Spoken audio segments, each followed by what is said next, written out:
Please take your seats. The chairperson, members of the GRNMA, midwives present here, students present here, the media, ladies and gentlemen. I first bring you greetings from His Excellency the President of the Republic of Ghana, His Excellency John Dramani Mahama, on whose accord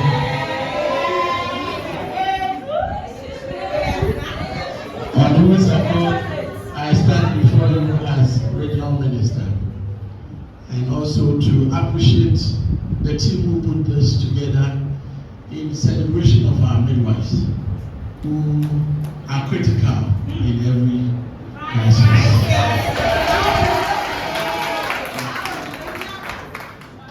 I've had a deep working relationship with nurses and midwives. When I entered university and entered the health faculty in the University of Ghana, I had the opportunity of serving as a student leader, from where I became president for NASAC, the National Health Student Association of Ghana.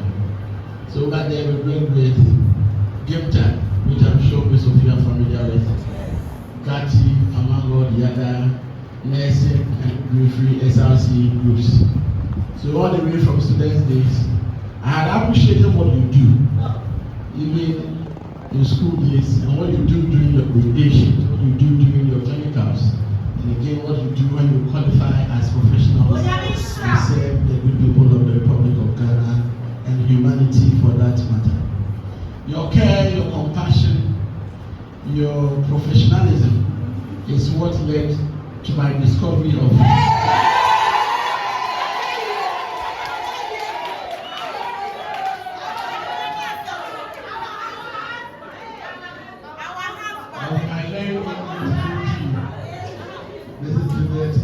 we actually met in line of duty at the Regional Hospital. Details of which I will reserve for another day.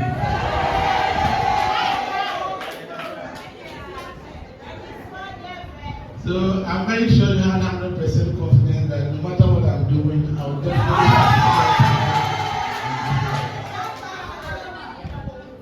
midwives, your roles at every level of our healthcare structure is very critical. Aside from doctors, PAs, you are the only professionals who are allowed to head health systems at the primary level.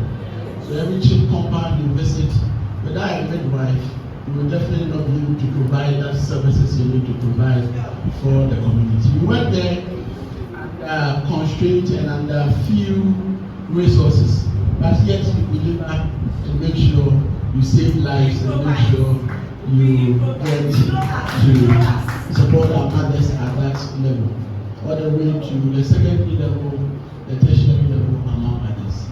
I was very happy that the keynote addressee mentioned emphatically about the lack of resources and the need for us to come in and make sure we support you. I want to assure you on behalf of His Excellency the President that you have our 100% support. We make available what is needed for you to deliver on your jobs, so that you'll be able to do so from a clean heart and be able to be passionate in serving our mothers. Also, as a government, we want to assure you that as a matter of urgency, there needs to be a national discourse on brain drain, in order that we will not lose our highly skilled and trained health professionals to other countries who contributed close to nothing to their training. Because we spend state resources in training health professionals, and instead of us to devise means to retain them, we lose them to other countries who did not spend anything on their training. It's a critical issue that we need to have a holistic discussion on as a nation and addressing it holistically. I do not usually blame our colleagues who seek for greener pastures elsewhere, but if I stay home from 2021 all the way to 2025 after school without posting, and I have to now tend to be a dependent on my mother's my parents who spent on me during my education, even after graduating, then definitely the person will look elsewhere in making sure they are able to be responsible, to be able to support their families and be able to support themselves. So as a government, it's a charge on us to be able to provide that enabling opportunity so that every young person who is graduating from any health institution will have an available source of employment to be able to do it. And I keep saying that any government who promises to employ you should first tell you the facilities that they have made available in making sure that you get a space what is decent enough for you to be able to work at. Our problem as a government and successive government is that instead of practicing government as a continuous organization, we tend to leave behind projects that are initiated by other governments, which could have been completed for the use of the good people of Ghana and tend to be doing otherwise. When I came as regional minister, together with the planning team at the RCC, we actually realized that we had over 618 uncompleted government projects across the region, many of which included chip compounds, health centers, and health facilities started across the region. My focus is to make sure that these facilities, that some are 30%, 40%, some even at 90% completion, are completed so that we will be able to do this. His Excellency the President, with this in the health sector, charged the Minister for Defense to come in for us to assess one of the biggest facilities we have in Ashanti region, Dafa Military Hospital, which can serve the purpose that 37 military hospitals serves for the good people of Greater Accra region. Thankfully, work is ongoing assiduously, and we have September this year to ensure that we open Dafa Military Hospital.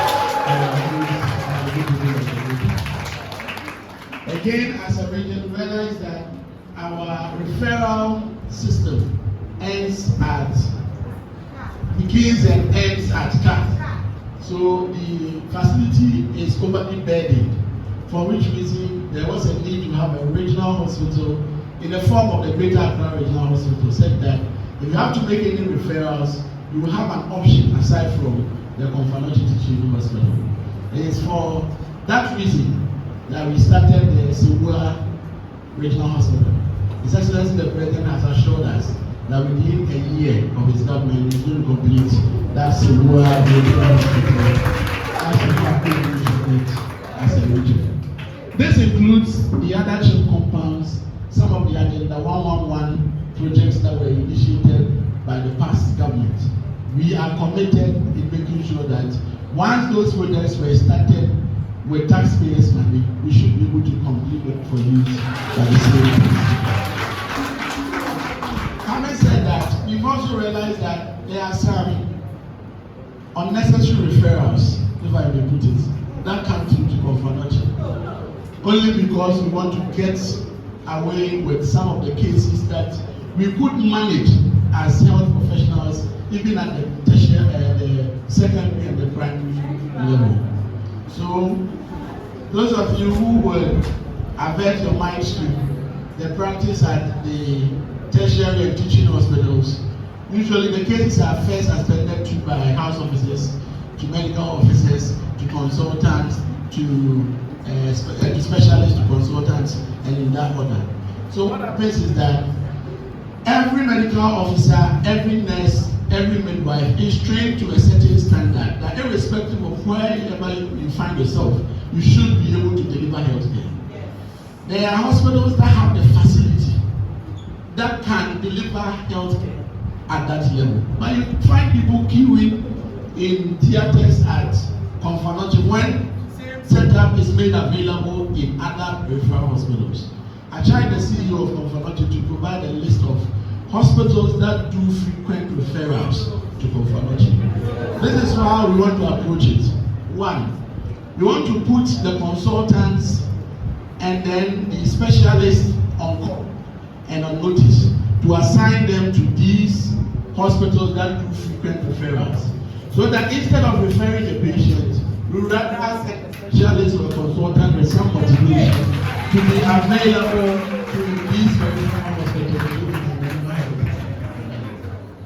So these are the interventions we want to institute, even whilst we work to making sure that we provide the good working conditions and spaces available at every level of our health delivery in the region and across the country. So I want to thank you all and also assure you that we are available and ready in making sure we equip the centers and making sure we provide a good working environment in promoting and supporting your services as a team. So midwives gathered here, I want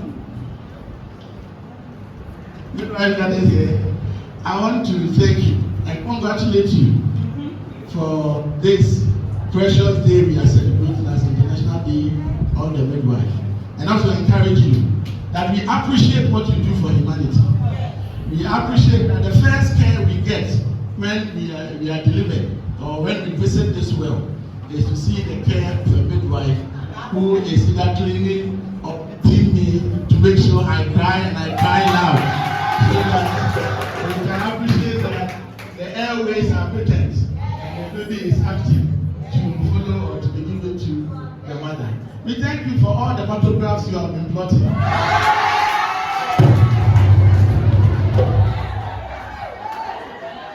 All the physiotherapy and everything you do for our mothers and our babies. We say, may God bless you for the good work you are doing. So on this note, I want to wish you a hearty congratulations and also assure you that our doors are always open. Before I leave this platform, what we have done as a region and as an RCC is to be able to help mobilize private individuals to support respective sectors of government so that everything will not be overly reliant on what government provides for us here in the region. So if you realize, during the Ashanti Festival activities, we organized a blood donation drive on the account and the report from the Regional Health Directorate that we are having issues with maternal mortality, among others. PPH is all about blood. If you don't have blood, all you can do is to give the infusion and then you only wait and hope that God intervenes. But if you have blood available, you know you'll be able to go the front as much as you should. We would encourage that we are available. Anytime you want to do any of these drives, we are ready to support you as RCC, to give you all the support and the attention, and also to get the communities to be able to come out and help us, help you save our mothers, especially those who suffer from PPA. Beyond that, we've also been able to mobilize to support some few hospitals and some few health systems within the region. We started with the central prisons where we're able to, with private support, renovate their health center for both the male and also we're now renovating the female health center for the female prisons. Beyond that, we want GRNM to take 2 underprivileged centers that you have noticed and let us know so that we can rally that support to at least in the course of these few months be able to provide them some logistics that will be able to serve these 2 underserved hospitals. So by marking your International Day, at least next year when you are gathered, you can ask an institution, point your intervention in making sure that you put those facilities in good use and also in shape. Having said that, I'll thank you once again for your time. Before I exit the podium, I received a sheet of paper prompting me that I should just do a summary for them in Chi. So with your kind permission, I'll just do a summary just in Chi so that the media houses can pick it. Okay, so I'm told that we can do that outside while the program continues. Thank you very much. Thank you very much.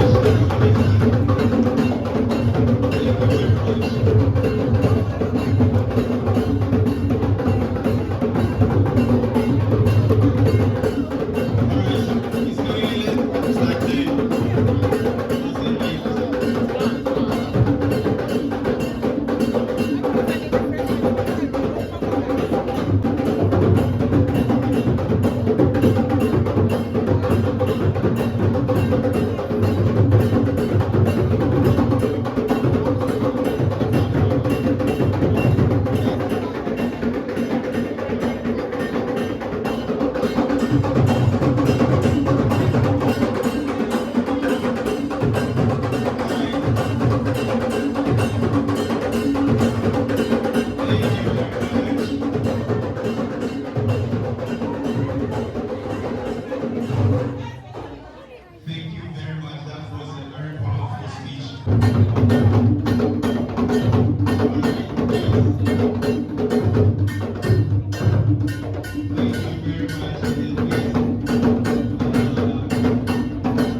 good midwife.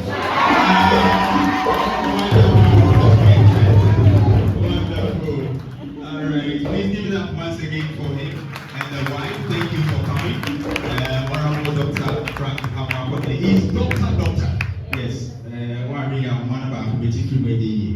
about the Honorable Dr. Frank Amoakohene. Thank you very much for coming.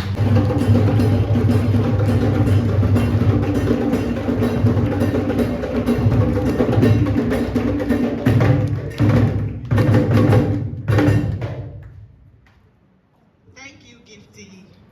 Midwives. In every crisis. Oh, let's have the vim. Midwives. Praise God in every crisis. Alert. Action. Alert. Action. Thank you very much. Good morning, distinguished guests, respected elders, fellow health professionals,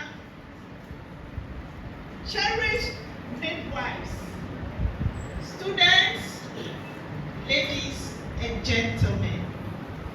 It is a great honor and privilege to join you in commemorating the International Day of the Midwife, a day to honor the strength, the compassion, and the endless dedication that midwives bring to women and family across the globe. I'm deeply grateful for the invitation to speak on a specific topic, and that is professionalism and customer care. So I added in midwifery, says it is our day. Why are we saying that midwives are important? Nanaire had already outlined some of them. Midwives are pivotal when it comes to the provision of support to women and their families. We provide essential care across reproductive, maternal, newborn, adolescent, and child health. So it means we are providing care throughout the lifespan. So aren't we unique? And according to WHO, they quoted a report by a study, which is the state of the world's midwife. That report says that midwives can provide about 90% of sexual, reproductive, maternal, newborn, and adolescent health services all over the world. That is why they need midwives.